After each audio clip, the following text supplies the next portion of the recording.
Selamun Aleyküm ve Rahmetullahi ve Berekatuhu.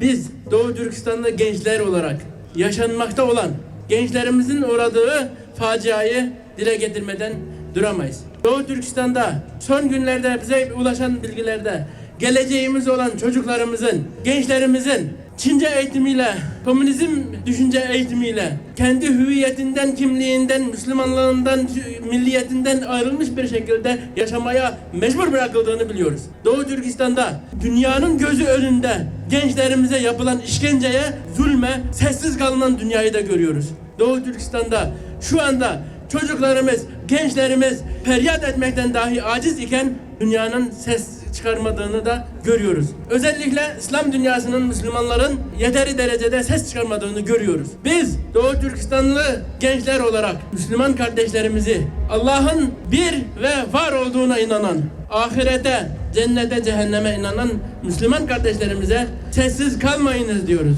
Sizin ibadetlerinizin yanında, mazlumun yanında durmanız da gerekli bir farzdır, mecburiyettir diyoruz. Doğu Türkistanlı'nın yanında durmadığınız için ahirette sorguya maruz kalacaksınız. Ahirette sizi bekleyen bir azap var diyoruz. Mazlumun yanında durmak Müslümanın mecburiyetidir. Ki Doğu Türkistan'da yaşanmakta olan facia, Müslümanlık faciasını geçmiş, insanlığa karşı bir kıyım haline gelmiştir. Şu anda Avrupa'dan, Batı ülkelerinden kısık kısık sesler gelirken İslam dünyası Doğu Türkistan dendiğinde 3 maymun oynuyor.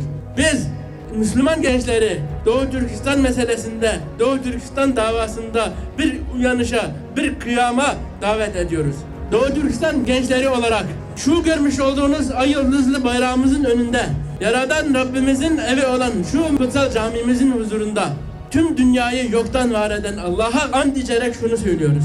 Bugün Türkiye'de ziyaretlerde bulunan Çin devletinin o yetkililerini hesap vermeye zorlayacağız. Biz Doğu Türkistanlı gençler olarak Çin devletinden, zalimden ve soykırım yapan kim varsa onlardan hesap soracağız.